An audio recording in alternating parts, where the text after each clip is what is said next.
नमस्कार, जोहार। झारखंड देख रहे हैं आप और आपके साथ मैं हूं सोनाली सिंह। झारखंड लोक सेवा आयोग ने छठी जेपीएससी का संशोधित रिजल्ट शुक्रवार को जारी कर दिया। 326 अभ्यर्थियों के रिजल्ट जारी किए गए हैं। इसमें करीब 60 अभ्यर्थी ऐसे हैं जो पहली बार इसमें शामिल हुए हैं, जबकि पिछले रिजल्ट से 60 अभ्यर्थी जो अधिकारी बन गए थे वे मेरिट लिस्ट से बाहर कर दिए गए हैं।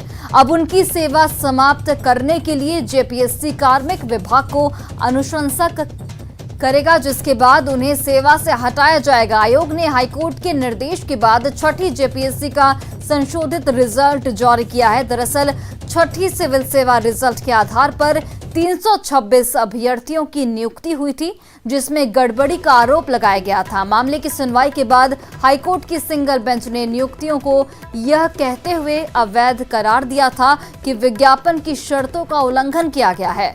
पेपर 1 हिंदी और अंग्रेजी में सिर्फ क्वालिफाइंग मार्क्स लाना था, लेकिन जेपीएससी ने इसे कुल प्राप्तांक में जोड़ दिया था। इसके बाद चयनित अभ्यर्थियों ने डबल बेंच में इसे चुनौती भी दी थी, लेकिन डबल बेंच ने फैसले को बरकरार रखा।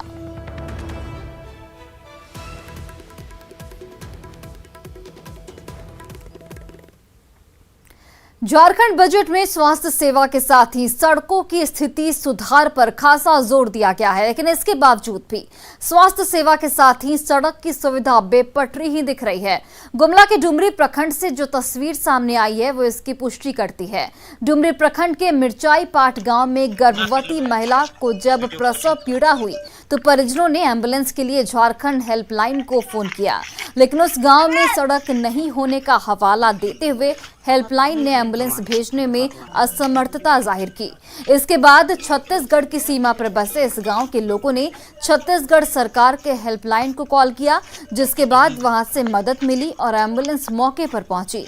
परिजन महिला को डोली में बिठाकर गांव के बाहर तक लाए, जिसके बाद उसे बेहतर इलाज के लिए जशपुर अस्पताल ले जाया गया, जहां पर महिला का इलाज जारी है।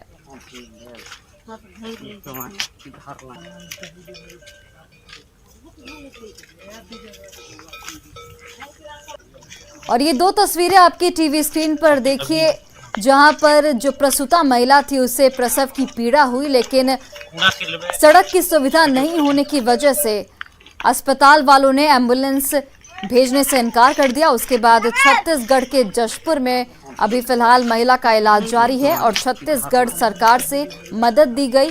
वहां से एम्बुलेंस सेवा जो है वो बहाल की गई और फिलहाल महिला का इलाज जशपुर के एक अस्पताल में किया जा रहा है।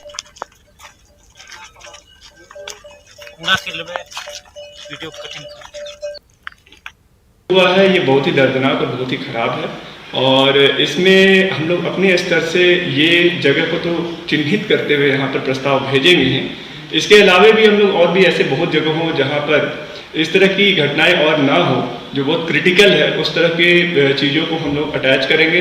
हम लोग झारखंड में फोन लगाए तो नहीं लगा, इसलिए छत्तीसगढ़ से पेशेंट लेने के लिए 108 वाला गाड़ी को बुलाए, घर से हो के लाए। बहुत ठीक, हर बार ऐसा ही होता है।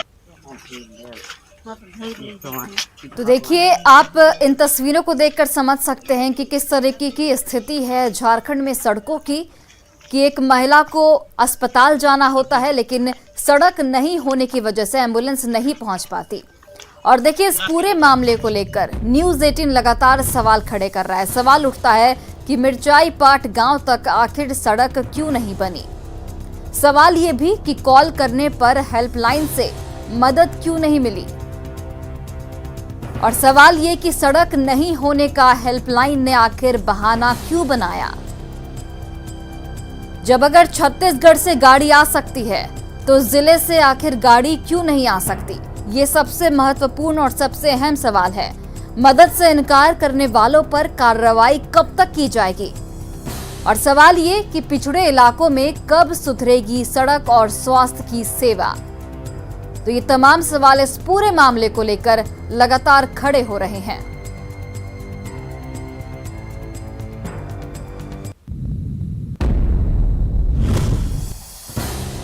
तो छत्तीसगढ़ से जब गाड़ी आ सकती है तो जिले से गाड़ी क्यों नहीं आ सकती, ये महत्वपूर्ण सवाल इसलिए क्योंकि जब छत्तीसगढ़ के एक अस्पताल में जानकारी ली गई तो वहां से एम्बुलेंस की सेवा को बहाल किया गया।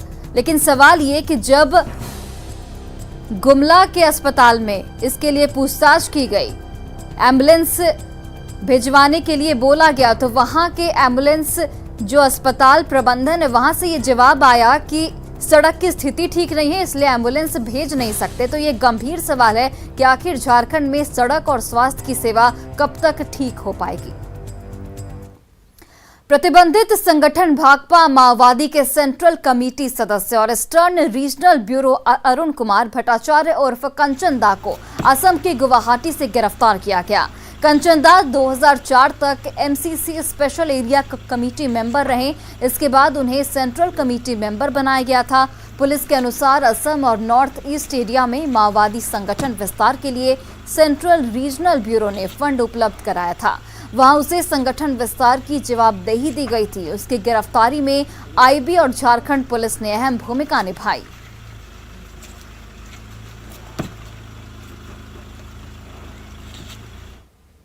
वहीं गुमला थाना के कुम्हरिया गांव में जमीन पर कब्जा करने गए कुछ लोगों पर ग्रामीणों ने हमला कर दिया। वहीं उनकी गाड़ी में तोड़फोड़ करने के बाद हथियार भी लूट लिए गए। हालांकि बाद में हथियार वापस कर दिया गया। मामले की जानकारी मिलने पर गुमला थाना की पुलिस मौके पर पहुंची और उग्र भीड़ से जमीन पर कब्जा करने पहुंचे लोगों को बचाया गया। ग्रामीणों के हमले में 2 लोग यहां पर जख्मी हो गए, जिसे पुलिस ने अस्पताल पहुंचा दिया है। वहीं कई ग्रामीणों को भी चोट आई है। ग्रामीणों का इस पर कहना है कि उस जमीन पर लंबे वक्त से रामनवमी पर्व को लेकर झंडा मिलन कार्यक्रम होता रहा है, इसलिए जमीन वो किसी को नहीं लेने देंगे।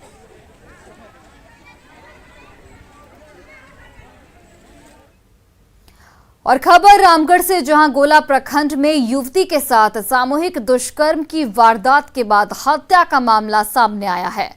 युवती का शव गोदाम में दुपट्टे से लटका मिला। आशंका जाहिर की जा रही है कि दुष्कर्म के बाद युवती का गला घोंटकर दुपट्टे से लटका दिया गया होगा। पुलिस फिलहाल मामले की जांच में जुट गई है और इधर रामगढ़ एसपी ने बताया कि मामले में एक आरोपी को गिरफ्तार भी किया गया है। हालांकि उन्होंने सामूहिक दुष्कर्म की घटना से इनकार किया है।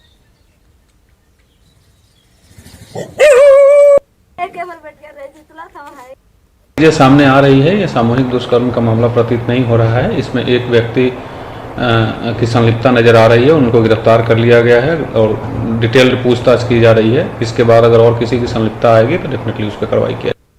और जमशेदपुर के बागबेड़ा में पिता और पुत्र की हत्या का खुलासा हो गया है। घर की बहू ने ही किराएदार के साथ मिलकर इस वारदात को अंजाम दिया था। दरअसल बहू और किराएदार में अवैध संबंध था, जिसकी जानकारी पति को हो गई थी, जिसके बाद पत्नी ने किराएदार प्रेमी के साथ मिलकर पति और उसके बुजुर्ग पिता की गला दबाकर हत्या कर दी।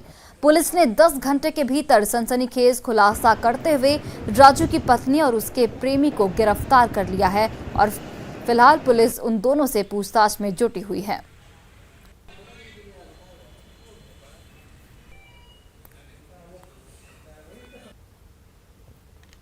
जो राजू मोहन का धर्मपत्नी है दीपा देवी, उनका और उनके घर पे एक भाड़ा पे रह रहे हैं जितेंद्र कुमार, कानपुर से हैं। उन दोनों के बीच में अवैध संबंध के बारे में पता चला और कल रात में 10:30 बजे करीब ये दोनों दीपा देवी, जितेंद्र कुमार, दोनों को आपत्तिजनक स्थिति में अपने किचन में देखने के बाद राजू मोहन जो है वो उनके साथ टूट पड़े हैं और वो दीपा देवी एवं उनके जो है जितेंद्र कुमार, ये दोनों मिलकर उनको राजू मोहन को गला दबाकर उनको हत्या कर दी गई है। और धनबाद की सिंदरी में निर्माणाधीन हिंदुस्तान उर्वरक एवं रसायन लिमिटेड के यूरिया प्लांट के सीसीआर बिजली सब स्टेशन के बाहरी हिस्से में अचानक आग लग गई। आग की ऊंची लपटें बिजली सब स्टेशन के बाहर उठने लगी। भीषण अगलगी की इस घटना से मौके पर अफरा तफरी का माहौल बन गया। मौके पर मौजूद कर्मचारी दहशत में आ गए और घबराकर भागने लगे। बताया जा रहा है कि प्लांट के सीसीआर बिजली सब स्टेशन के बाहरी हिस्से में अचानक ब्लास्ट हुआ। आग ने देखते ही देखते भयावह रूप ले लिया। दमकल की टीम ने हालांकि कड़ी मशक्कत के बाद आग पर काबू पा लिया है। जो जो राजू मोहन का धर्मपत्नी है दीपा देवी, उनका और उनके घर पे एक भाड़ा पे रह रहे हैं जितेंद्र कुमार, कानपुर से हैं। उन दोनों के बीच में अवैध और सरायकेला के कपाली ओपी क्षेत्र में फर्जी पुलिस अधिकारी बनकर जबरन उगाही करने वाले एक युवक को लोगों ने दबोच लिया। युवक फर्जी पुलिस अधिकारी बनकर सब्जी दुकानदारों से उगाही कर रहा था। लोगों ने उसे पकड़कर पुलिस के हवाले फिलहाल कर दिया है। सूचना मिला था कपाली ओपी अंतर्गत टीओपी चौक के पास एक व्यक्ति पुलिस के नाम लेकर रंगदारी स्वरूप सबसे पैसे की उगाही कर रहे थे और ग्रामीण द्वारा उसे पकड़ा गया और पुलिस को सूचना मिलती ही उन्हें कपाली ओपी लाया गया है। कपाली टीओपी चौक में लड़का जो आता था पैसा लेने के लिए और पैसा लेके बोलता हम लोग पुलिस से हम लोग का खर्चा पानी दीजिए और खर्चा पानी बोलता दीजिए ना तो चलो थाना ये करेंगे तुम लोगों को पूरा केस होगा। तो बोले 500 करके तो अभी नहीं है तो हम दोनों मिलेगा बोलता 500 तो बोलता दे दिया। हम लोग गरीब आदमी डरा थाना का है अमुक का है। और जमशेदपुर के बिष्टपुर थाना क्षेत्र के रमाडा होटल के पास आरके पेट्रोल पंप के कर्मचारी से बदमाशों ने चेंज मांगने के बहाने 500 रुपए छीनकर भाग निकले, जो वारदात सीसीटीवी कैमरे में फिलहाल कैद हो चुकी है। और इसी फुटेज के आधार पर पुलिस स्कूटी सवार दोनों बदमाशों को तलाश रही है। बताया जा रहा है कि स्कूटी में सवार दो लोगों में एक युवक 500 का चेंज लेने पेट्रोल पंप पर पहुंचा। इसी बीच पेट्रोल पंप के कर्मचारी 100 के चेंज उसे देने लगा और इतने में चेंज मांगने वाला बदमाश पैसे झपट्टा मारकर फरार हो गया। और ये फुटेज आपके टीवी स्क्रीन पर और इसी के आधार पर पुलिस इन दोनों जो युवक हैं उनकी तलाश में जुटी हुई है।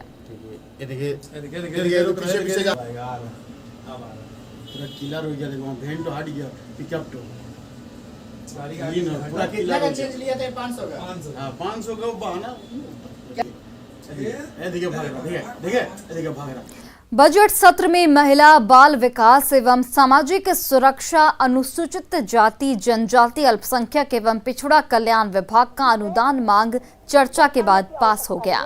चर्चा के दौरान मंत्री जोबा मांझी ने कहा कि सरकार महिला आयोग के गठन को लेकर बेहद गंभीर है। वहीं उन्होंने राज्य में खाली कल्याण आयुक्त के पद को जल्द ही भरे जाने का भरोसा दिलाया। इसी के साथ मंत्री ने पोषण सखियों के बकाये मानदेय का भुगतान महीने के अंत तक करने का आश्वासन भी दिया है। आपको बताने में भी आपको कहीं दिक्कत ना हो, माननीय सदस्यों को बताना चाहती हूँ, ये विचाराधीन है महिला आयोग, ये जल्द ही गठन होना है। ये कल्याण आयुक्त ये लगभग कुछ दिन से 2 सप्ताह लगभग उनका कहीं जगह ट्रांसफर हो जाने से वो पद रिक्त है और हम लोग बहुत ही जल्द माननीय मुख्यमंत्री इस पर निर्णय लेंगे। पोषण सखी तो मैंने कहा कि इनको इसी माह मार्च का अंत तक में यह जो मानदेय है सारों को सारे मानदेय इन लोगों को भुगतान कर दिया जाएगा। इसमें कोई आगे की आश्वासन नहीं है। और देखिए 5 राज्यों के चुनावी परिणाम ने कांग्रेस की बेचैनी को बढ़ाकर रख दिया है। लगातार चुनावी मैदान में मात खाती कांग्रेस के अंदर से अब आवाज उठने लगी है। झारखंड कांग्रेस के विधायकों ने तो हवाई राजनीति से तौबा करने की सलाह तक दे डाली है। साथ ही कांग्रेस में जनाधार वाले नेताओं को मौका देने की मांग तेज होने लगी है। को अब निचले स्तर से सोचना चाहिए और अब हवा पानी में नहीं रहना चाहिए। जो ग्राउंड लेवल का जो कार्यकर्ता है उन पे ध्यान देने की आवश्यकता है। कांग्रेस पार्टी से हम लोग हैं, कांग्रेस पार्टी है तभी इरफान अंसारी है और लगातार हम लोग जो देख रहे हैं जिस तरह की बातें आ रही है, जो रिजल्ट आ रहा है, निश्चित तौर पर मैं कहना चाहता हूं पार्टी के लिए बहुत बड़ा चिंता का विषय है। हम सबको मिलकर सोचना चाहिए।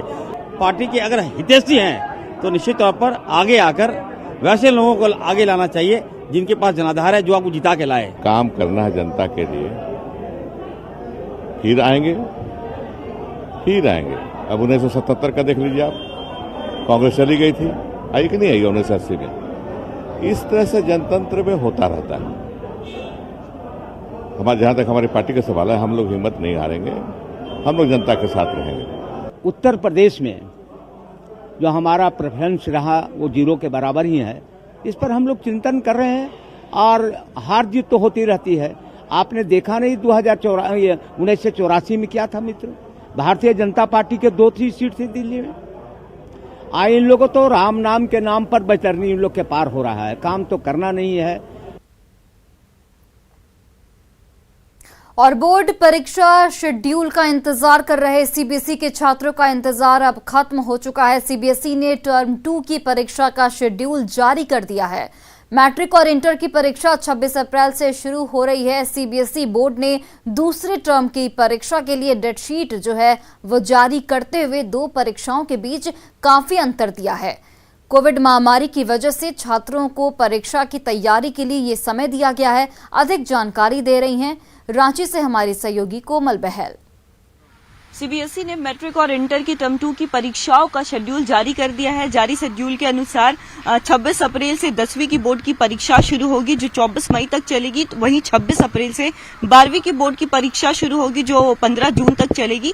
आपको बता दें कि इस बार 10वीं और 12वीं की परीक्षा एक ही शिफ्ट में आयोजित की जाएगी और ऑफलाइन मोड में परीक्षाओं का संचालन होगा। इसके साथ ही 10:30 से 12:30 बजे तक परीक्षा का आयोजन किया जाएगा। दोनों 10वीं और 12वीं की परीक्षा जो है एक ही शिफ्ट में ली जाएगी। इसके साथ ही आपको बता दें कि एग्जामिनेशन कंट्रोलर ने ये बात साफ कर दिया है कि बच्चों को एग्जाम्स के बीच ज्यादा गैप इसलिए दिया जा रहा है क्योंकि कोरोना की वजह से बच्चों की पढ़ाई पर काफी असर पड़ा है। इसलिए इस गैप के बीच जो है बच्चे अच्छे तरीके से अपने एग्जाम्स की तैयारी कर सकेंगे।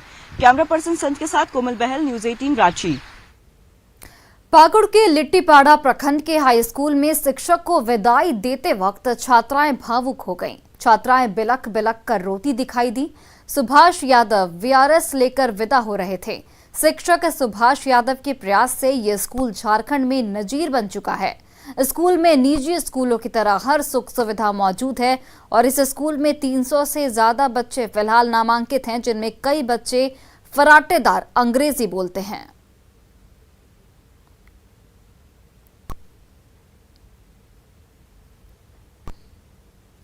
और फिलहाल इस बुलेटिन में बस इतना ही। आप देखते रहिए न्यूज 18 बिहार झारखंड।